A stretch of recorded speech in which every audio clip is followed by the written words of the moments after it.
Salut à toutes et à tous. Les loups, nous avons vraiment un parapluie. Parapluie est le symbole de Mboka Abisso Angleterre. Angleterre a symbolisé le parapluie à cause du climat légendairement mabé. Parce que tout le monde a été il a influencé na bami pepe, donc climat est stable. Alors symbole en sur un parapluie. Donc par rapport à jour à l'émission de cette émission, on a commis ça qui moi et par rapport à on a qui donc exception. On dit le climat en mboka na bango. Ndenge nzamba sala bango. Mais rien n'empêche que na climat on a ma baie, à ma lille, à mon pépé, et à bamboula, et à ma glace, bah réussi que tonga peut que se développer. C'est là ils ont fait sa biche esquisse mon côté devant Nzambe et devant nature.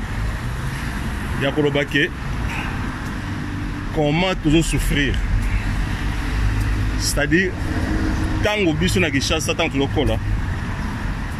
Bana bazao ba question pour les petites classes ça té metala baninga bango na situation difficile au ba se retrouver nango et pousser bango na ba effort ba comme sérieux ba prévoir ba multiplier parce que mutu ndenge nzamba sala ye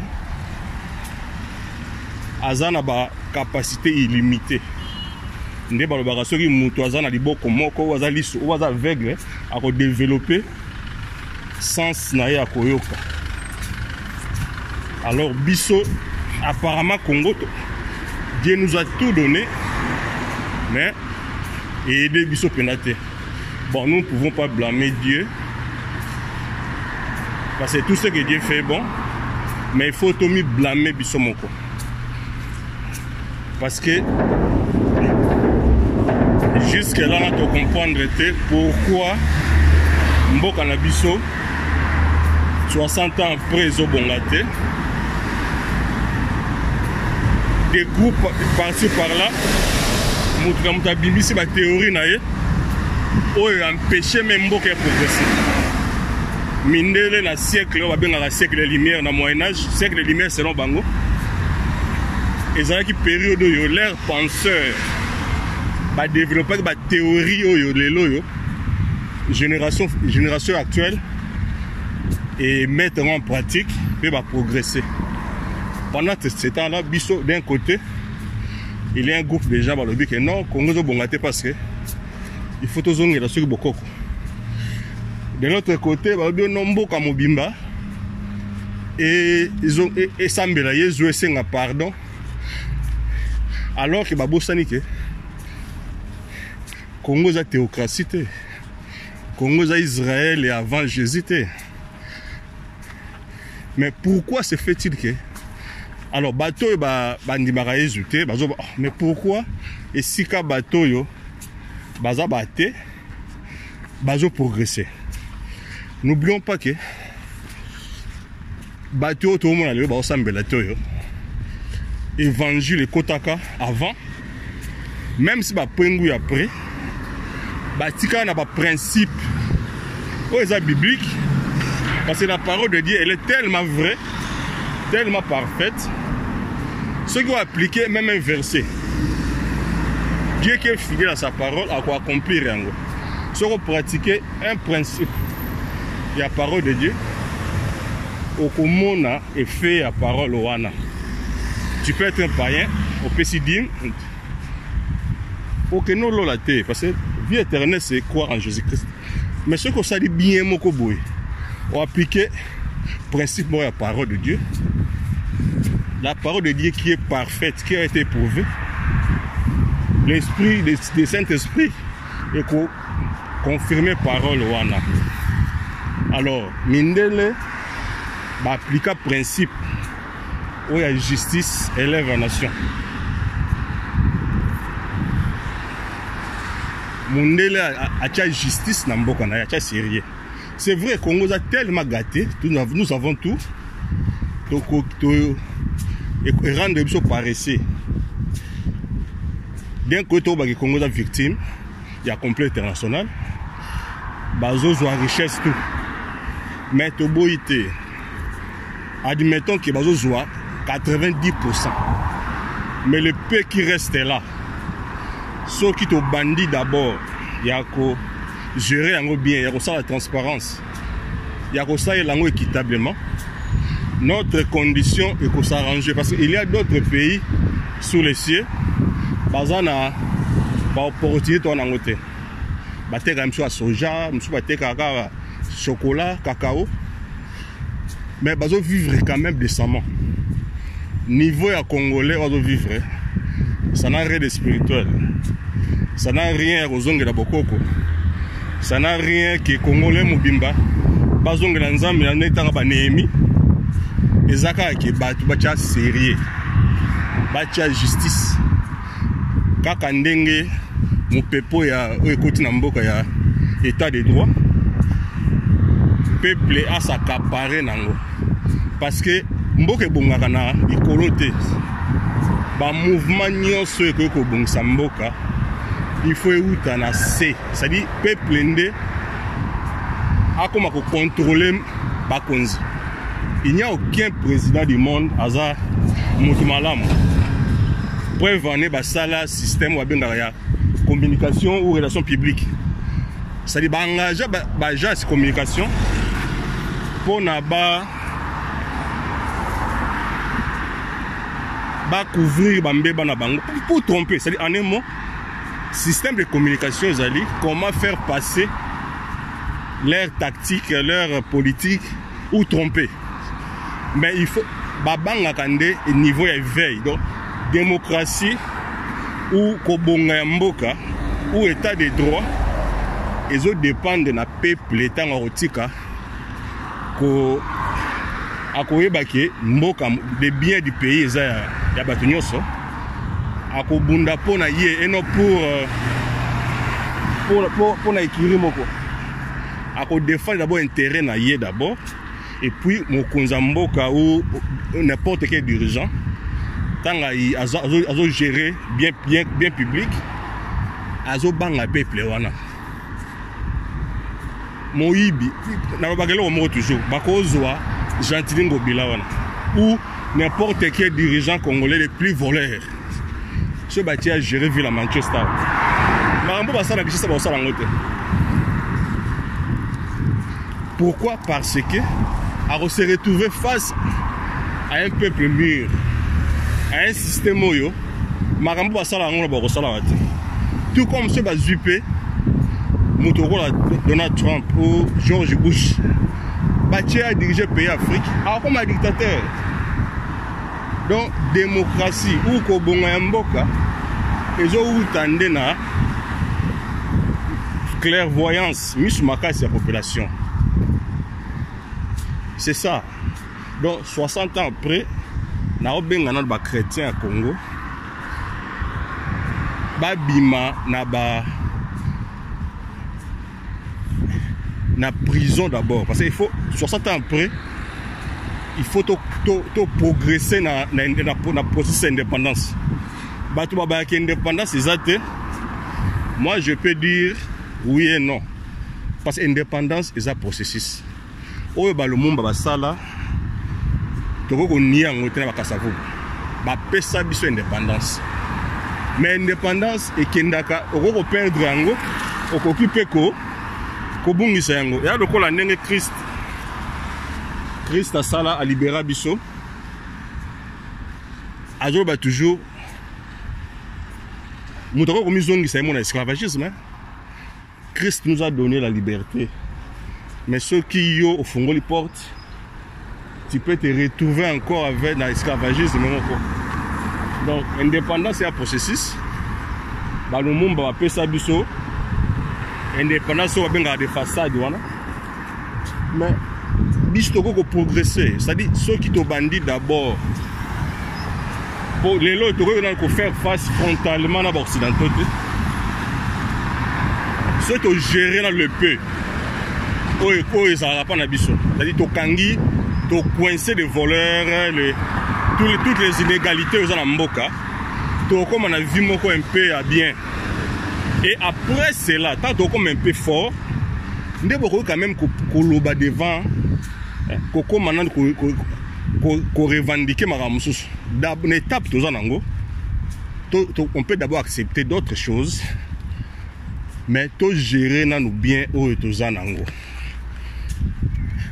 Pour na bateau balobiki, ba chrétien bazan na théorie Congo ndeza Israël, on a pu aller les esclavagisme spirituel parce que la Bible dit que personne ne fasse de vous sa proie par la tromperie, par la philosophie, par la théorie. De même bateau yo balobarake nzamba bokoko tozonga bokoko mais bokoko wana ceux qui vraiment ezala qui très fort mais pourquoi se protéger mboka na invention mundelete parce que les lots c'est facile ils peuvent dire que non biso tozo kokate face spirituellement totiki bokoko mais tant que bakoko bari na le pur avec leur Dieu là bakende esclavagisme donc on a pas ali distraction donc pour les chrétiens baye Congo est Israël. Le Congo n'est pas Israël. Congo fait partie des nations. Certes, au Congo, il y a beaucoup d'enfants de Dieu, mais cela ne fait pas de nous Israël. Donc, dans le plan d'Israël, Dieu traite avec Israël et les nations. Abanda qui n'a Israël, mais atie moi brèche. Entre parenthèses, à Fungoli brèche moko on a sali à la nation. À tel point que même Pierre, Jean, disciples, on va compter parmi l'épouses, donc on va compter parmi Israël. Les saluts d'Israël aux collectifs. Quand on va visiter Bango après l'enlèvement. Donc, peuple congolais, au hasard la théorie, il y a causé la Kenza, Congo ko bonga na fort, mais so non. Congolais a sauvé individuellement. Et puis, ceux qui a quoi un message du temps de la fin, a ko potana ekiri, et épouse de Christ a enlevé. C'est comme ça. Donc, 60 ans après l'indépendance de Nabiso, pour na kobonga ya mboka, tolongwa na biso na ba théorie belé, toute la justice. Peuple congolais a dimana toute forme de prison. Prison nyonso ba tcheye a dimana ngo parce que il y a beaucoup de prisons, tribalisme, théorie, fausse doctrine, théorie lokuta, fanatisme. Mais Congolais comprendre que la richesse à Mboka, ils aura bien, il y a Batunyoso. Donc c'est à lui de veiller, il y a Rolandé là. Et puis l'état des droits, c'est la meilleure des choses. Peuple là s'accaparer Nango. Biso fait Namboko. Et c'est l'état des droits en Ouezali. On va prier. On va prier rater. Banga quand banga ané beko. Donc c'est pas question d'amis ou de ou alinga ote. Damboko ba raciste bazali. Mais on a droit à gazer à menacer yo. Parce que c'est la loi qui protège tout le monde. Donc qui racisme naie, qui kanda naie na mutema naie. C'est ça donc kanda naie ou nini mutema mabe naie ezali erotika na mutema naie. Donc c'est la loi qui nous protège ici. Nous avons besoin de koyeba mutu ya kobanga mutu. Donc indépendance to luka ko bongisa mboka eza na niveau mental.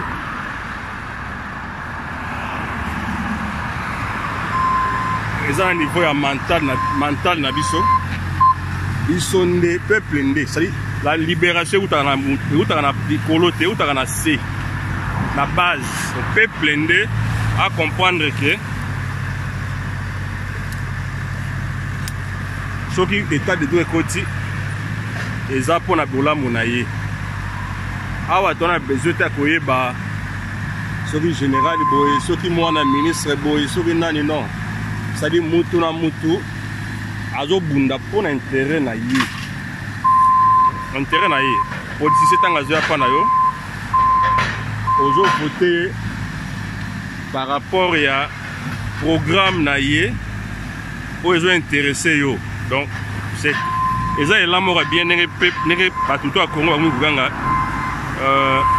na libé nini la juste élève la nation.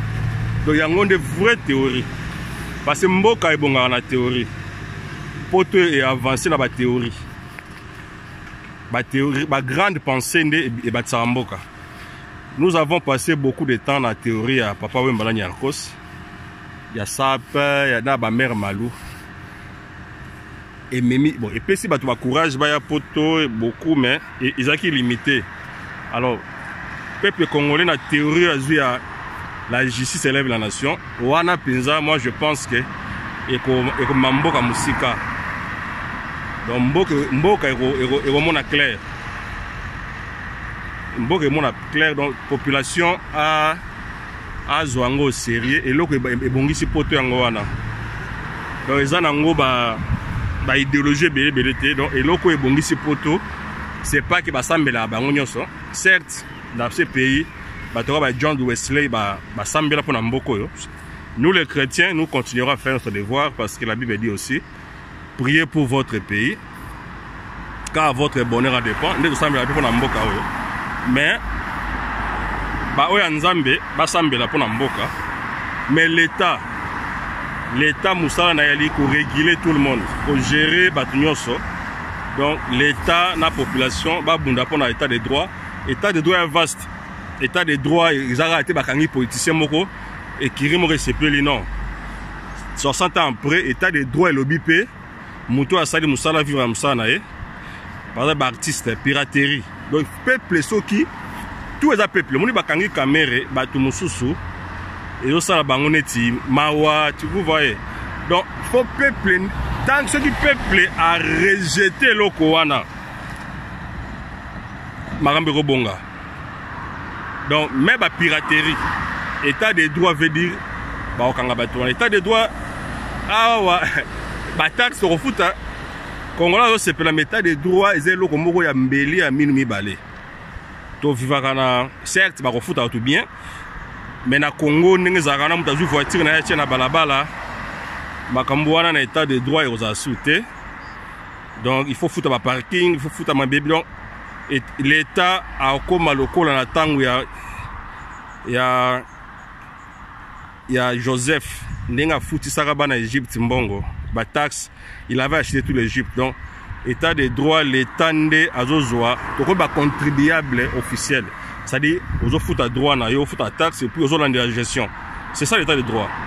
Donc peuple a contribué et puis gestion Mbongo wana a contribué à la gestion nango ndenge ba gérer. Donc 60 ans après, pour conclure, 60 ans après, Tobima l'indépendance spirituelle et na esclavagisme spirituel. Donc, au Ezali Kolobake, pour Congo bonga, il faut battre bazongla bokoko ou battre nyonso basambela Jésus soit non. Bato basambela Jésus ayaki ko racheter ba oyaye et puis ba oyaye wana ba ko prier pour na mboka. Déjà nzamba yebisaka Abraham abiso ki na kuti dit juste na otumba Sodome te. Donc à cause même de pour Congo bonga dépend de na tout le monde qui assemble non.